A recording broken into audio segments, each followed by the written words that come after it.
Hello everyone and welcome back to our channel.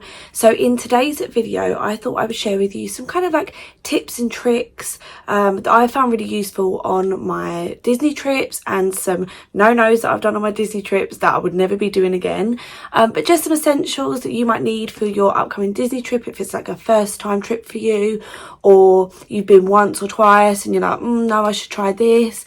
And these are just some tips and tricks for you to help you out. Enjoy. Okay, so the first thing is organising before your trip. So I'm kind of strange and I do it like a year in advance. So as soon as I book the holiday, I start planning like all my outfits, I start planning all where we're going to eat and things like that, and what parks we're going to go to each day.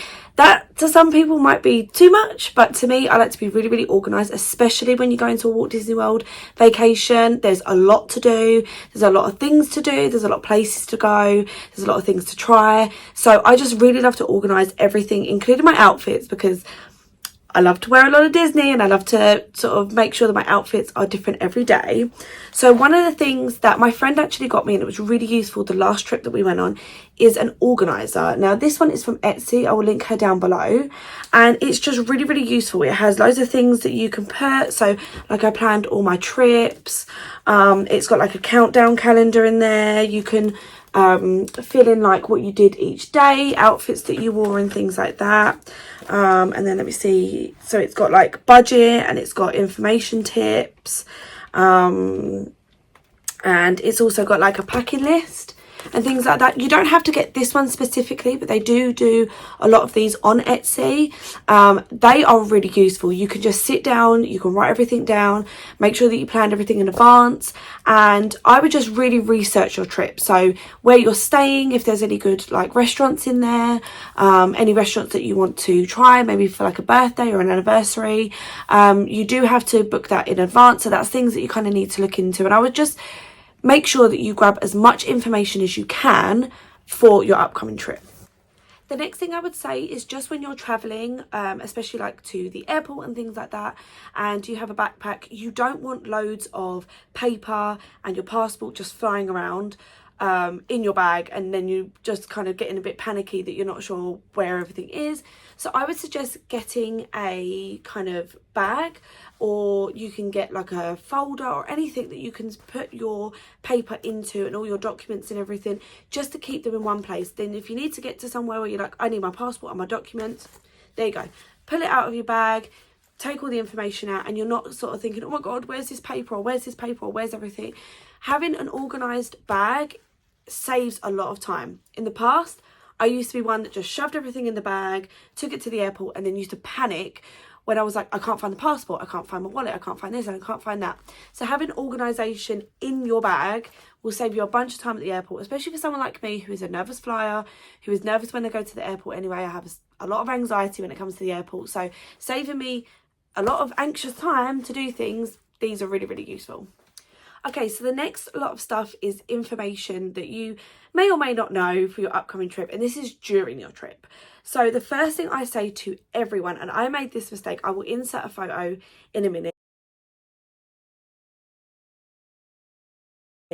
of wearing flat shoes. Do not wear flat shoes, flat sandals, anything that, if you're going to be walking a really long time, don't do it.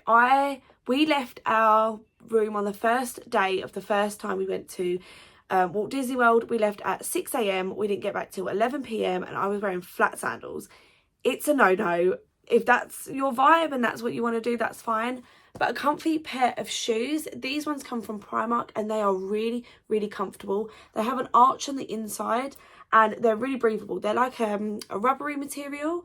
I just think these are really good for trips. They aren't flat, they're curved, they're curved to your feet, they're breathable. So for me, my feet swell in the heat, especially Walt Disney World heat or Florida heat.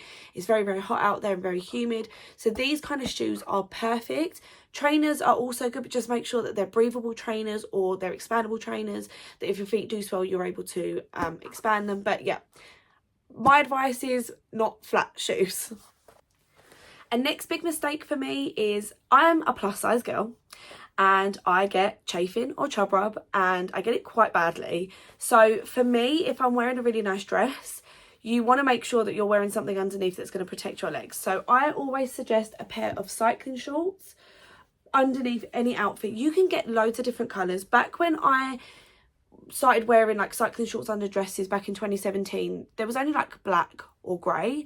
There wasn't really many options of colours in cycling shorts. Now they have so many. I have pink, green, yellow, orange, red, blue. There are just so many colours that you can wear under your dresses that will match the dresses that you wear. I just would suggest a good, decent, breathable pair of like gym cycling shorts or material cycling shorts.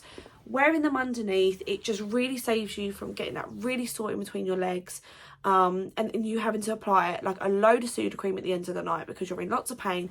And then I think for me, it just ruins your trip that you're constantly thinking about, oh, my chub rub really hurts and things like that. So a decent pair of chub rub cycling shorts. But I would also suggest getting anti-chafing cream. Even when I was wearing cycling shorts, I was putting this on religiously every single day on my trip.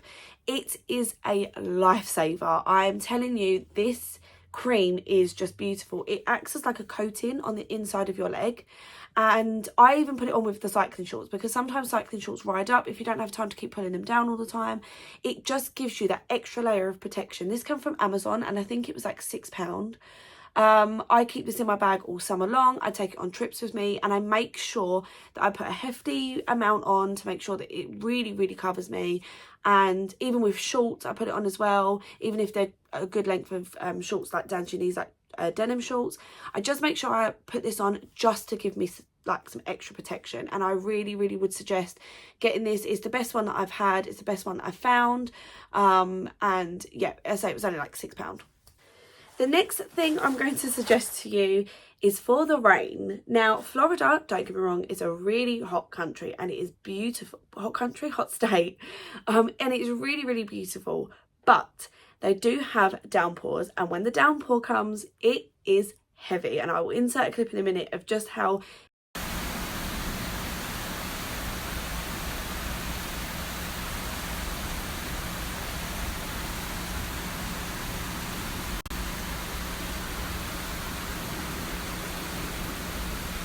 heavy the rain can be. I would just always really suggest getting a poncho. Now this is a Walt Disney World poncho. You don't have to get a Walt Disney World one as long as they're just really thick material and they cover you on your arms. This one goes down to my knees, so it protects me really well. I would just really suggest this. This was, I think, between $12 and $15, and I just take it on every trip. Disneyland Paris, Disney California, and Walt Disney World. I took this on every trip with me, and these are just perfect. You just pop them on. They fold really small into your bag. Not so much into small bags, but backpacks they fit fine into. And you just pull it out, you put it over everything. It fits your backpack into it as well. And they protect you so well. The amount of times me and Dan have taken these off, we've not been wet, we've been nice and dry, and it's been perfect. Also, I don't have it on me because it's in my collection somewhere in the room, but rain shoe covers. Now, I took these on my last trip. They were perfect. They go over any shoe, especially if you're like me. I wear material trainers and I wear sandals, and believe me, when you're running through that rain to get to some shelter or you're going back to your hotel and your feet are soaked and you're slipping and sliding everywhere, it's not very nice. So I will insert a picture of what the shoe covers look like. These were, I think, $9.99 off of Amazon. They are just brilliant. I put them over my shoes along with the raincoat. Most of me is now protected, and like I said, the downpour in Florida is really, really big, so it's like having a big shower basically. So any extra protection you can have. Again, the shoes fit really small into your backpack. They don't take up a lot of space, and they do come in a little bag as well. So I think these are really key for your next trip. So the next one is hair care, and for me, I've done this a few times and I've really, really regretted it. Taking a hairband or a hair clip in your bag with you. When I was on my first trip, I had my hair down. I'm a very hot person. I get very hot very easily. And towards, I think it was like 3 hours after I had my hair down, I was sweating, I was irritable. I was like, I need to put my hair up. I had no hairbands and I ended up spending $17 on a pack of hairbands just to put my hair up. So I would always suggest taking a hairband or a hair claw with you, just in case you have your hair down, you start getting really sort of irritable or you get too hot. It's just really easy to tie your hair back up, put it under sort of behind your ears, and just protecting you. But I will say, make sure if you do put your hair up to put sun cream into your scalp. I didn't on my trip to California, and it was like the hottest temperature in spring in California. It was like 39 degrees, and I had a separate parting and I didn't put sun cream in my hair, and then I got sunstroke. So I would suggest, if you are going to put your hair up, make sure you take maybe a mini bottle of sun cream with you that you could just put into your scalp to just make sure that you give yourself that extra protection. But yeah, if you're a hot, humid lady like yourself, then these are really, really key. And then also to the ladies that, or gentlemen that have quite humid hair, I get very frizzy hair when it gets humid. It expands, or my baby hairs seem to go absolutely crazy. I look like the tree of life at the end of it. Hair gel or hairspray. Now, I don't normally used to take these on my trips. I kind of regretted it because a lot of my photographs, you would see a lot of like the wispy hairs kind of like spritzing out everywhere. So I would just kind of get a little bit of this onto my fingers, and I would just brush it through the top of my hair in the mornings, especially when I was having my hair up. This is a lifesaver. And hairspray, if your hair starts getting humid in a ponytail or anything like that, I would put hairspray on a comb, I'd brush it through, and it makes sure that your hair kind of goes back to a reasonable kind of look. But yeah, these I found really, really key. So you don't need a lot. You don't need to like cover your hair in hair gel unless that's something you want to do. Just to say, putting it on your nails or your fingers and just brushing it through your hair, it stops the humidity taking every piece of your hair and making it look absolutely wild. Okay, so the next thing, I feel like a lot of people will know it's a must, but I just thought I'd put it in there anyway, I can't speak today. Sun cream. Making sure that you take a good amount of sun cream. On our first trip, we took a small bottle like this and it didn't cover us. Me and Dan were both wearing it every day. We were extra applying it of an evening. Make sure you take a good amount of sun cream with you, a big bottle or 2 of these bottles, just making sure that you're really, really protected on holiday. I get burnt very, very easily. I could literally go out in the sun for 10 minutes and I'd burn and I'd peel, and it's not very nice. So I have to make sure that I have factor 50, just making sure that you take a sun cream that's really right for you. I'd say the more sort of SPF and more protection, the better, but it is entirely up to you.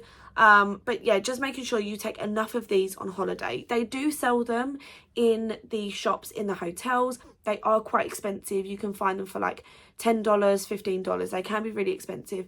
These I think were like $3.99 in Boots. So just making sure that you take enough with you. Now, with that being said, I would also suggest taking After Sun. Now, this one's run out, but this is my After Sun. I apply this every night. Now, some people might think, but you don't need to wear it unless you've sunburnt. I don't want the risk of a sunburn developing in a few days' time and then it being really unbearable for me, and then I don't enjoy my trip. So every night I would apply After Sun to my skin. After a really long day, I would have a shower, apply the After Sun, making sure that I'm extra protected. And it just avoids any kind of possibility that you might sunburn. Just making sure that you just really lather this in and protect everything, hair, scalp, face, just everything. And this is brilliant. So anyone, you can get these in Boots. I actually got this free in a subscription box, but any one of these is perfect, and just making sure you take one on your trip. The next thing I would suggest is a really good suggestion for me personally. I get bitten very easily by bugs. I don't know if I've got sweet skin or sweet blood. They just really, really like me. So I always get a repellent, and this is really perfect. I just spray it on all like in the morning, and I do it again in the evening. It's not the greatest of smells, but for me, I get bitten really easily. I did get bitten a couple of times on our first trip, especially around my legs of an evening. I think the mosquitoes were just kind of like really enjoying me. So I just pop this on and make sure that I don't get that really bad kind of itchy skin, and just make sure that I'm extra protected. This one is a 3 strength. You can get it up to 4, but 3 is okay for Florida. I did kind of Google it. And anything like 2 and 1 is just like a light kind of coverage, but I would get the sort of more the 3 to the 4 just to protect you really extra. But if you do get bitten, sometimes it happens, unfortunately, you might have missed an area and you do get bitten, I would suggest taking with you a miniature Sudocreme. This one's kind of like a roll-on balm. I keep this in my bag just in case I do get bitten on like trips and things like that. So it's just kind of like a little, this one's a new one, but I have had this in the past. It's just like a little rub on like this. Just rub it over. It stops the itching quite well. And it does sort of add like an extra layer so that no other bugs can kind of get into the same spot and make it extra itchy. So I would suggest just taking a little Sudocreme with you, just in the hopes that you don't get bitten, but if you do get bitten, you are very protected. Now, the last 2 suggestions are just kind of suggestions I found really easy to sort of fit into my day, and they've been beneficial for me. One of them is a setting spray. Now, after your makeup, I love wearing makeup, even though it's very hot and I do sweat.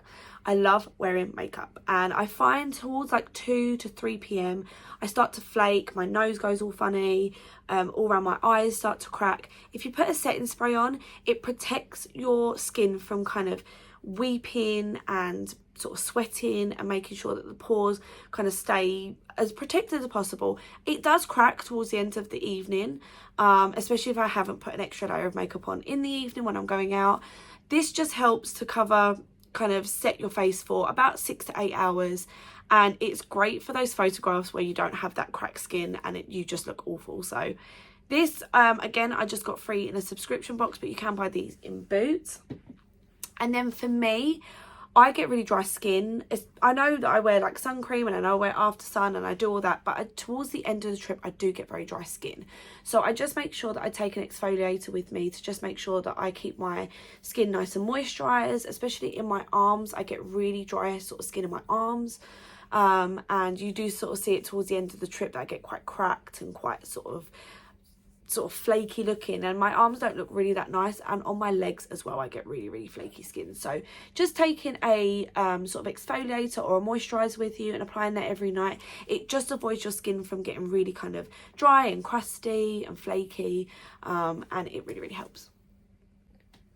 Okay, so the final part of this video is just kind of do's and don'ts that I personally have found to be beneficial to me and to just help you on your trip.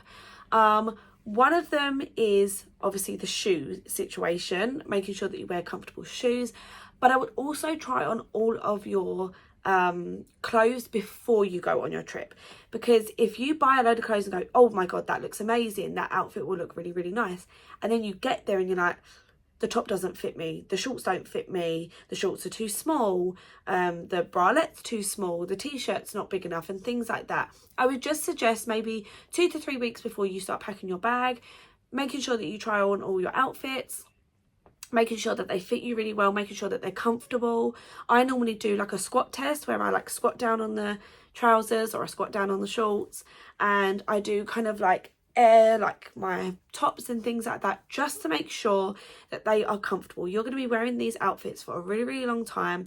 You're going to be queuing up in them, you're going to be sitting eating lunch in them and dinner, you're going to be on rides on them, you're going to be meeting characters. You need to make sure that your clothing is extra comfortable, and it can be stylish. I've worn very many sort of dresses that are really comfortable.